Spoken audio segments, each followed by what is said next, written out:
Bismillahirrahmanirrahim. Assalamualaikum warahmatullahi wabarakatuh.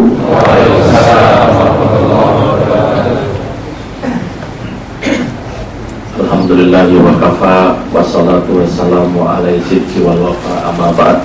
Rabbi shrah li sadri wa yassir li amri wahlul 'uqdatam min lisani yafqahu qawli. Sahabat kaum muslimin yang kami hormati, yang kami cintai, alhamdulillah kita sudah masuk di hari ke-5, hari ke-6. Begitu cepat sekali Ramadan melewati kita. Baginda Nabi selalu menyampaikan ketika Ramadan itu tiba, marhaban ya Ramadan. Kalimat marhaban ya Ramadan selalu dikaitkan kepada Ramadan. Jarang kalimat marhaban dikaitkan kepada bulan yang lainnya. Kenapa seperti itu? Baginda Nabi pada akhir bulan Sya'ban menjelang khutbah Jumat, beliau berpesan kepada sahabatnya ketika dia mau mengisi bulan Ramadan. Ada satu gambaran yang ketika itu Rasul menyampaikan pesan ini di Masjid Madinatul Munawwarah, di samping di dalam Raudhatul Riyadil Jannah. Beliau menyampaikan bahwa kalimat marhaban ya Ramadan sering kita ucapkan berkali-kali. Bahkan banyak sekali spanduk-spanduk menuliskan marhaban ya Ramadan. Ketika ketemu juga marhaban selalu familiar di lidah kita. Mari kita coba gali apa sih maksud marhaban itu. Rasul menyampaikan bahwa marhaban ada dua makna. Satu, marhaban itu hati kita harus disiapkan selapang-lapangnya, karena akan ada tamu agung, dimana kalau kita menyambut tamu agung itu kita dapat kecepatan ampunannya, dapat kecepatan rahmatnya, dan dapat kecepatan untuk dapat protek dari api neraka. Begitu agung bulan ini. Itu makna pertama. Makna kedua adalah marhaban ya Ramadan. Imam Al-Ghazali dalam kitabnya menyampaikan begitu indah dalam ilustrasi. 11 bulan yang lalu badan kita sudah dioptimalkan, diaktifkan. Pikiran kita, akal kita dipakai untuk berpikir tentang ekonomi, berpikir tentang politik, berpikir tentang keluarga sakinah. Hati kita dioptimalkan untuk berzikir kepada Allah. Badan kita dioptimalkan untuk berikhtiar mencari harta yang halal. Kebetulan bukan karena tidak ada Allah. Kalau itu bagaikan mesin, dia perlu istirahat, perlu diasuransikan, perlu direhatkan badan itu. Nah, marhaban ya Ramadan itu baginda Nabi menyampaikan bahwa itu bagaikan rest area. Coba istirahatkan pikiranmu, istirahatkan hatimu, istirahatkan badanmu di bulan itu. Karena 11 bulan yang lalu sudah diporsir habis tenaganya. Makanya kenapa pada bulan Ramadan ada taraweh. Karena makna tarawih itu artinya istirahat. Tetapi kok makna ini terbalik dalam dunia realita, mencari tarawih yang cepat dan patas.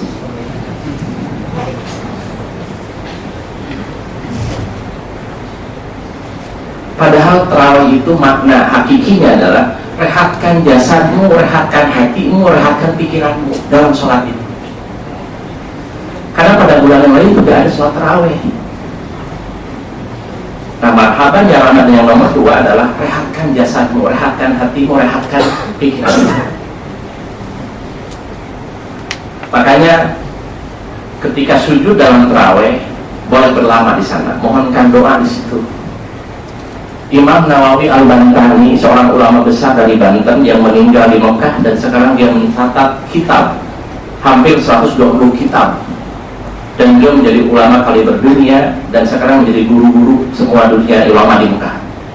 Beliau almarhum mencatat dalam satu catatannya dalam kitab Tanqihul Qaul, yang menyampaikan seorang yang berpuasa itu tidurnya ibadah. dicatat oleh Allah per menitnya. Jadi arbo muter terus ya. Tapi beda kalau nggak puasa, lihat arbonya ditulis, bahkan arbo kuda tidurnya di situ. Yang kedua, diam itu tasbih.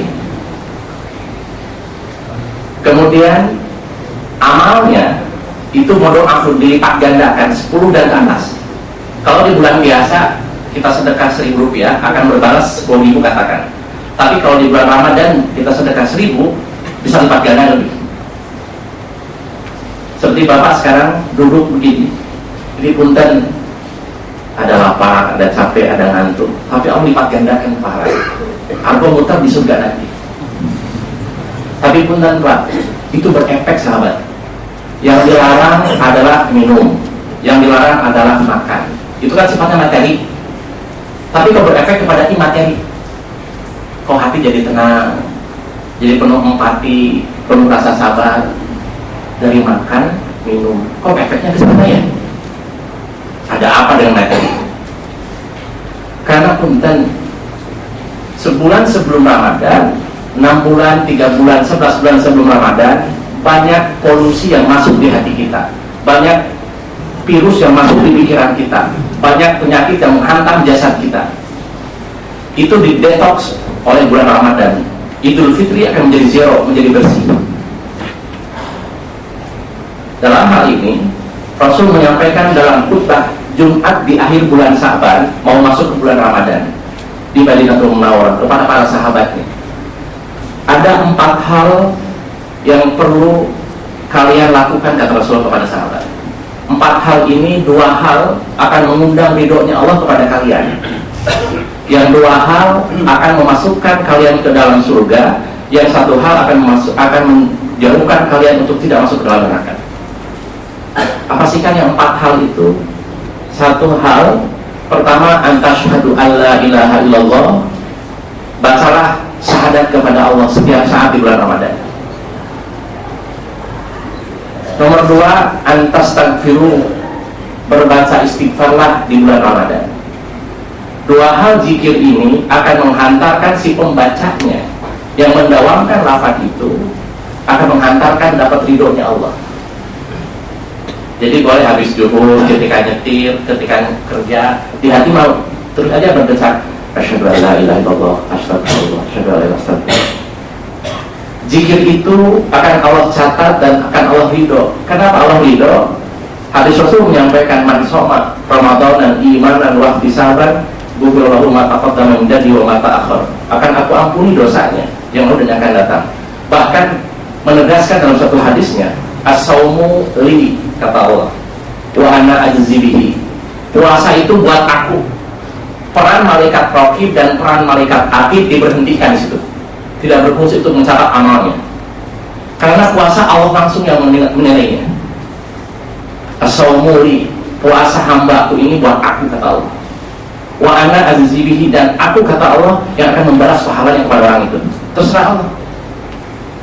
Makanya mungkin malaikat raqib dan atid libur ketika bulan Ramadan ini. Karena Allah yang langsung mengendalinya.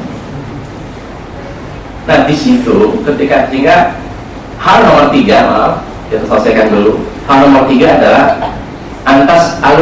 antar dulu jannah. Mintalah kalian kepada Allah untuk masuk surga. Nomor 3.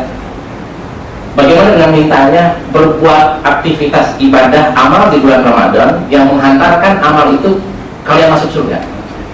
Seperti punten mengadakan taklim seperti ini, mengisi wawasan keagamaan, sedekah, membuka takjil, menyiapkan takjil untuk buka puasa. Yang belum familiar di negeri Indonesia itu menyiapkan untuk sahur. Kalau buka puasa sudah ramai, tapi menyiapkan untuk sahur sudah jarang.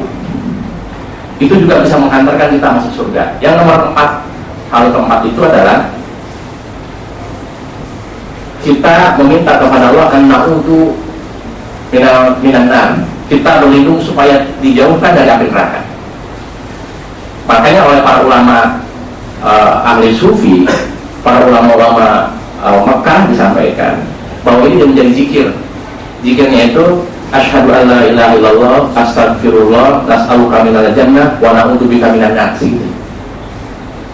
Kami ulangi, asyhadu an la ilaha illallah, astagfirullah, wa nas'aluka minal jannah wa na'udzubika minan nar. Itu sebanyak-banyaknya dibaca. Hal itu yang disampaikan baginda Nabi ketika khutbah terakhir di bulan Sa'ban untuk orang sahabat dan kita semua, untuk mengisi bulan Ramadan yang begitu mulia. Alangkah indahnya ada satu hadis Rasul menyampaikan dalam hadis itu, indah sekali hadis itu, al-haqqu bilan nidom sayyidul batil bin nidom. Perbuatan baik, ibadah baik bulan Ramadan yang mulia, kalau tidak ditata, dikelola, itu akan terkalahkan oleh kegiatan-kegiatan maksiat yang tertata dan terkelola.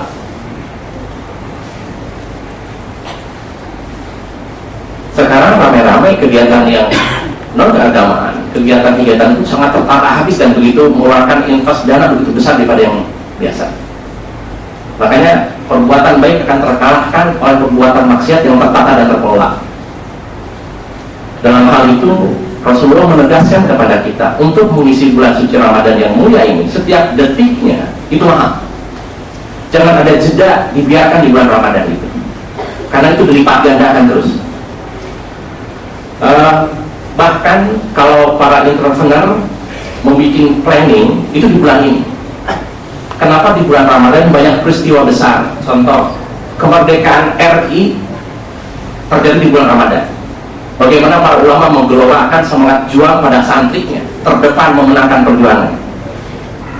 Kedua, perang Badar, yang pertama Rasul begitu berat dalam memerangi perang Badar itu, sampai bahkan Rasul meminta kepada Allah, ya Allah, kalau aku kalah di perang Badar ini, risalahmu tidak akan sampai ke seluruh dunia. Selamatkanlah kami, kata Rasulullah. Itu di bulan Ramadan dimenangkannya. Fathu Mekah direbut kembali oleh Rasulullah pada bulan Ramadan. Hampir semua peristiwa besar terjadi di bulan Ramadan. Apakah kita tidak mau bikin planning? Entah itu planning pribadi, planning keluarga, planning perusahaan. Aku akan membuat ke depan nanti suatu proyek besar. Catat semua planning itu di bulan Ramadan. Dan itu akan menjadi terbukti nyata. Nah, oleh karena itu Nabi menyampaikan ada 4 hal juga. Hadis riwayat Ibnu Hubban menyampaikan, wayan bagi lil akili malam yakun magluban al aklihi arba'u sa'at. Rasul menyampaikan kepada para sahabatnya, semestinya bagi orang yang punya pikiran, yang punya akal, memfungsikan akalnya supaya akal itu tidak menipu dirinya. Dia harus mengelola waktu ini yang semua diberikan sama 24 jam dibagi menjadi 4 waktu. Rasulullah membagi waktu menjadi 4. Bila mana 4 waktu itu dikelola secara baik, maka engkau harusnya menjadi orang sukses. Gara-gara menata waktu 4 hal itu. Yang satu, sa'atun yunaji fiha rabbah. Luangkan waktu buat bermunajat kepada Allah, waktu buat bergelantung kepada Allah, waktu buat menjerit kepada Allah, waktu buat merapat kepada Allah. Ramadan adalah momennya. Nomor 2, kata Rasulullah menyampaikan kepada sahabatnya, sa'atun yuhasibu fiha nafsah. Waktu buat mengevaluasi dirimu. Luangkan waktu buat mengevaluasi diri kita. Jangankan mengevaluasi setahun sekali. Kadang kita meminta maaf, bercurhat habis-habisan kepada orang tua kita, kepada anak kita, kepada istri kita pada bulan Idul Fitrinya saat terakhir, setahun sekali. Jangan terlalu lama. Maaf kemarin ada kan dikasih uang, ada yang berikan kita wasit ninja, tabrakan laporannya setahun kemudian ke mamanya. Mengevaluasi itu kan perusahaan pun setiap bulan sekali, kadang seminggu sekali.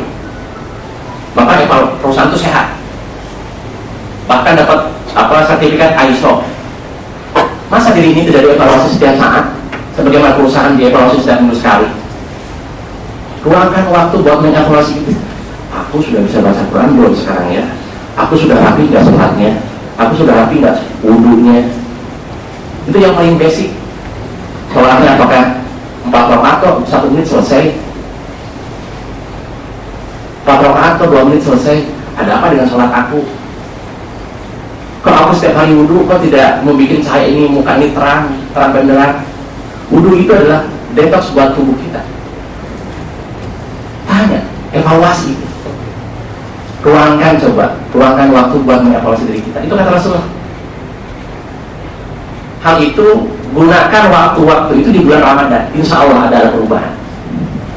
Nomor 3, Rasul menyampaikan kepada sahabatnya, sa'atun yatafakkaru fi khalqillah. Waktu buat bertafakur tentang kekuasaan Allah. Kayak tadi, berpikir yang Allah larang minuman, yang Allah larang makanan, kok berefeknya kepada hati ya? Bahkan ada teman-teman yang menjelang Ramadan itu, kok suasananya mellow terus kamu ya, nggak mau nangis itu.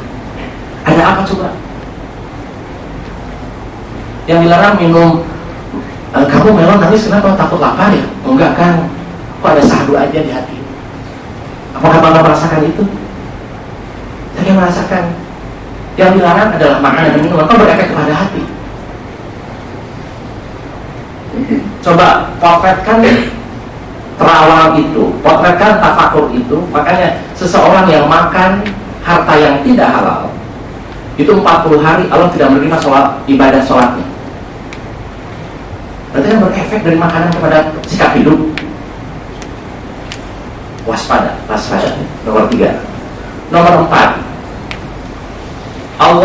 Rasulullah menyampaikan kepada sahabatnya, luangkan waktu sa'atun yahumu biqada'i hajatihi. Luangkan waktu buat kepentingan duniamu. Jadi jangan lupa kepentingan dunia, bekerja, mengurus keluarga, membina perusahaan, itu kebutuhan duniamu. Jangan diabaikan, lakukan. Itu adalah pesan Rasul supaya kita bisa menata waktu yang sama-sama diberi 24 jam. Kalau dikelola seperti 4 hal tadi, insya Allah orang itu kembali di bulan Syawal nanti menjadi bersih, Idul Fitri. Ingin memberikan highlight di nomor pertama, waktu buat bermunajat kepada Allah. Tapi barangkali punten, tapi di sini mungkin sudah sangat begitu rapi. Itu Mas Ayah katakan.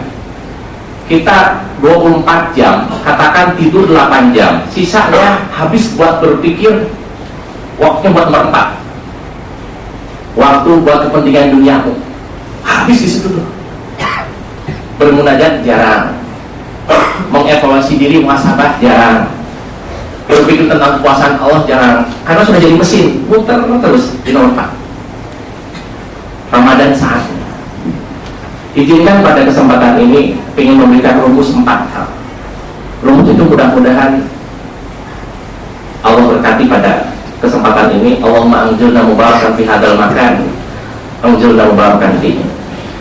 4 hal itu adalah ketika saat yunadi fiha rabbah, luangkan waktu buat menjerit kepada Allah, waktu buat bergantung kepada Allah dengan cara pertama. Hal ini kami sampaikan ketika peristiwa itu terjadi pada Nabi Adam alaihissalam. Nabi Adam setelah membangkang kepada Allah, memakan buah hudi, itu Nabi Adam diusir oleh Allah dari surga ke bumi. Ayatnya wala taqrabu hadhihi syajarata fatakuna minadh dhalimin. Wahai Adam, jangan engkau makan buah ini. Nabi Adam dan Siti Hawa ternyata tidak mengindahkan perintah Allah itu. Kemudian Siti Hawa memakannya. Tentu itu sebuah kalau dalam kacamata Allah itu sebuah angkara murka yang berdosa kepada Allah. Kemudian Allah mengusirnya ke bumi. Peristiwa itu dicatat oleh Al-Quran dan diabadikan dalam peristiwa haji. Nabi Adam menyesal di situ, menyesal dan merasa langsa, dan dia menjerit kepada Allah sepanjang tahun dengan doa Rabbana dhalamna anfusana wa illam taghfir lana wa tarhamna lanakunanna minal khasirin. Rabbana, wahai Tuhan kami, dhalamna, aku telah berbuat zalim kepada diri kami. Rabbana dhalamna anfusana wa illam taghfir lana, jika engkau ya Allah tidak mengampuni kami, lanakunanna minal khasirin, niscaya kami termasuk golongan yang merugi. Imam Al-Ghazali mencatat peristiwa itu. Nabi Adam memohon kepada Allah dengan doa itu, Rabbana dzalamna, terus 360 tahun Pak. Nabi Adam menjerit dengan doa itu untuk diampunkan oleh Allah atas pembangkangan dirinya kepada Allah. 360 tahun Allah tidak mengampunkan. Singkat cerita, pada momen tertentu Nabi Adam tiba di Mina. Mina ini adalah satu pojok kota di kota Mekah yang selalu didatangi setiap tahunnya oleh para jemaah haji. Mina, dia melangkah ke Muzdalifah, terus ke Arafah, ketemu istrinya di sana, Siti Hawa. Dia berpesan kepada istrinya, wahai istriku, aku memohon berdoa kepada Allah, tolong engkau amini. Maaf, suami berdoa, istri mengamininya. Peristiwa ini kalau boleh kita tiru. Sekali-kali luangkan waktu bapak jadi imam di rumah untuk sholat tarawih. Biarkan anak kita yang komat atau yang kadang yang komat istri kita. Biarkan dalam sujud itu Allah akan melihat sang suami sujud di hadapan Allah, sang istri sujud di hadapan Allah, sang anak sujud di hadapan Allah, dan meminta kepada Allah pada bulan Ramadan itu. Itu tandaan yang peristiwa satu drama yang dahsyat sekali di hadapan Allah. Hal ini terjadi pada Nabi Adam. Wahai istriku, amini, aku akan berdoa kepada Allah, karena aku merasa khawatir dosa-dosa kamu tidak Allah ampunkan. Di situ Nabi Adam berdoa kepada Allah, Allahumma, disaksikan oleh Jabal Rahmah pada Arafah, Allahumma bihaqqi Muhammadin sallallahu alaihi wasallam ighfirli.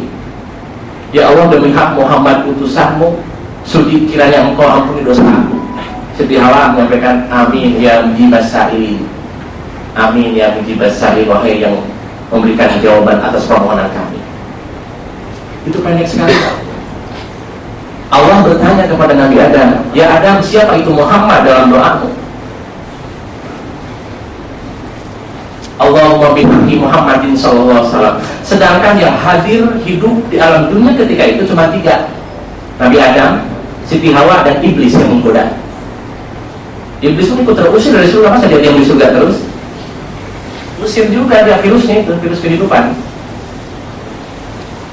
Akhirnya Nabi Adam menjawab, bukankah engkau ya Allah telah tiupkan ruh kepadaku? Karena jasad ini terbagi 2 Pak. Pertama badan, yang kedua ruh. Hanya 2 faktor hidup badan ini. Badan ini akan kembali ke tanah, karena asalnya dari tanah. Ruh akan kembali ke atas kepada Allah. Nah, Ramadan ini buat mendetoks ruh itu. Kan sudah kotoran. Kalau baju mah sudah harus dikloroks. Ramadan masuk, itu buat membakar kotoran-kotoran kita. Ramadan dalam bahasa Arab artinya membakar. Membakar maksiat kita, membakar dosa kita, membakar semangat kita, dibakar tuh di bulan ini. Ibu coba bangunkan anak-anak yang 3 untuk sahur, mudah dah. Nah, sahur yuk, iya mah. Nah, terakhir, iya mah. Coba di bulan lain. Susah kan? Itu bukti rahmat, maghfirah Allah turunkan di bulan itu. Makanya jangan disia-siakan momen itu. Nah, dalam doa itu Allah menjawab, Nabi Adam menjawab kepada Allah, bukankah engkau telah tiupkan ruh kepadaku? Yang pertama terbuka adalah mata, dan mataku melihat satu lafaz di surga ketika itu, lafaz la ilaha illallah Muhammadur Rasulullah. Demi nama itu ya Allah, aku mohon kepadamu, ampuni aku. Allah menjawab, ya Adam, umatku, hambaku, aku ampuni dosamu. Bentar Bapak sekalian, Nabi Muhammad memberikan efek. Sebelum lahir sudah memberikan efek syafaat kepada Nabi Adam. Nabi Adam diampuni dosa gara-gara menyebut Muhammad dalam doa. Makanya orang pada bulan Ramadan Sahrul Muhammad sallallahu alaihi wasallam, perbanyak salawat. Ibu bapak sholat sekarang, nanti kan setelah tausiah ada sholat ba'da zuhur ya. Coba-coba tidak pakai sholawat dalam tahiyat, tidak sah itu sholat.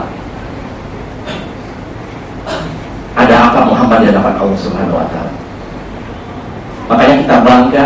Bahkan Allah dalam satu ayat menyampaikan, innallaha wa malaikatahu yusholluna 'alan nabi. Sesungguhnya Allah dan malaikat memberikan salam kepada Rasulullah.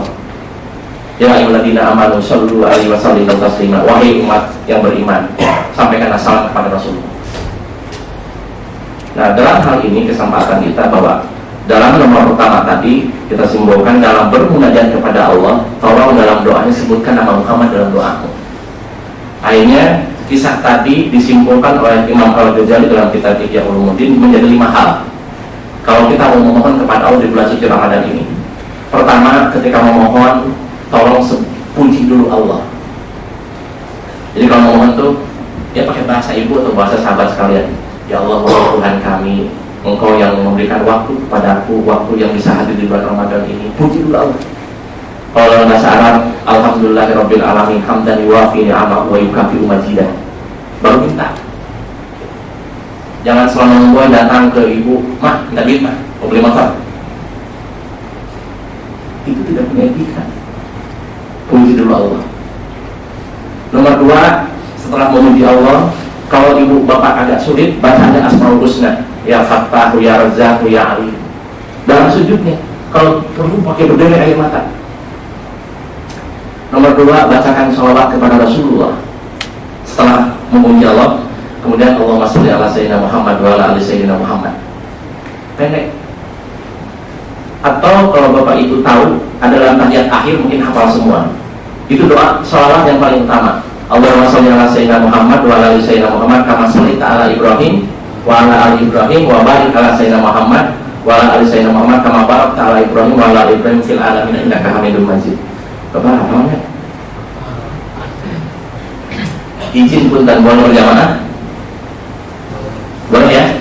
Ayo bersama-sama kita minta doa lewat sholat ini. Bismillahirrahmanirrahim. Allahumma sholli ala sayyidina Muhammad wa ala ali Muhammad kama shallaita ala Ibrahim wa ala ali Ibrahim wa barik ala sayyidina Muhammad wa ala ali Muhammad kama barakta ala Ibrahim wa ala ali Ibrahim fil alamin innaka Hamidum Majid. Ya Allah, kabulkan hajat yang hadir di tempat ini, kabulkan hajatnya, mudahkan urusannya, dan kabulkan segala dosa-dosanya. Al-Fatihah.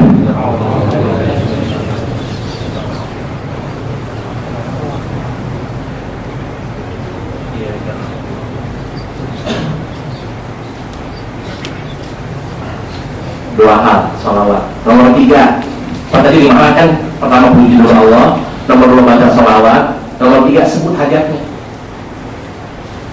Jangan lupa, ibu mau apa, bapak mau apa, sebutkan. Kalau perlu di list deh. Setelah disebutkan, doakan saudara kita, terutama orang tua kita. Jangan sombong, doa buat dirinya aja. Itu saudaramu, ibu bapakmu, doakan. Itu nomor 4. Karena kalau ketika kita mendoakan orang tua kita, di belakang kita malaikat mengamininya. Ya Allah, kabulkan dia sebagaimana dia mendoakan orang lain. Bayangkan ibu berdoa diamini malaikat. Jangankan malaikat, kita berdoa diamini para ulama, tandanya minta ampun. Ibu berdoa, malaikat yang mengamininya. Nomor 5, sucikan Allah. Makanya kalau dalam doa suka ditutup dengan Subhana Rabbika Rabbil Izzati Amma Yasifun wa salamun alal mursalin walhamdulillahi rabbil alamin. Itu rumus doa. Sekarang rumus kesejahteraan. Sebelum ditutup doa di depan. Rumus kesejahteraan itu adalah yang disampaikan oleh Abdurrahman bin Auf. Kalau engkau masuk rumah, bacakan salam. Nomor 2, bacakan sholawat. Nomor 3, baca qul huwallahu ahad. Itu rumus yang diberikan oleh Sayyidina Abdurrahman bin Auf, yang sekarang dia waktu itu pada zaman Rasul menjadi konglomerat besar. Masuk rumah, bacakan salam assalamualaikum. Setelah masuk rumah, bacakan qul huwallahu ahad.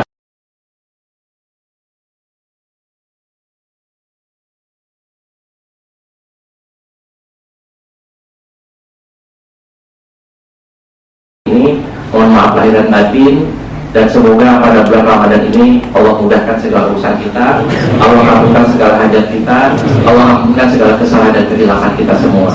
Dengan berkah mukjizat dalam lafaz surat Fatihah, semoga mukjizat dalam Fatihah itu Allah mengabulkannya. Allah hadir ini niat wala kulli niatin sholih, dengan niat yang disebut tadi Allah kabulkan. Al-Fatihah.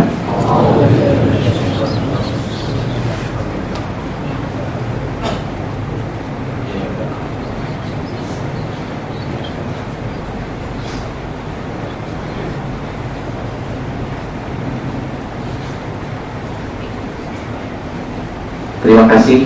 Wabillahi taufiq wal hidayah. Assalamualaikum warahmatullahi wabarakatuh.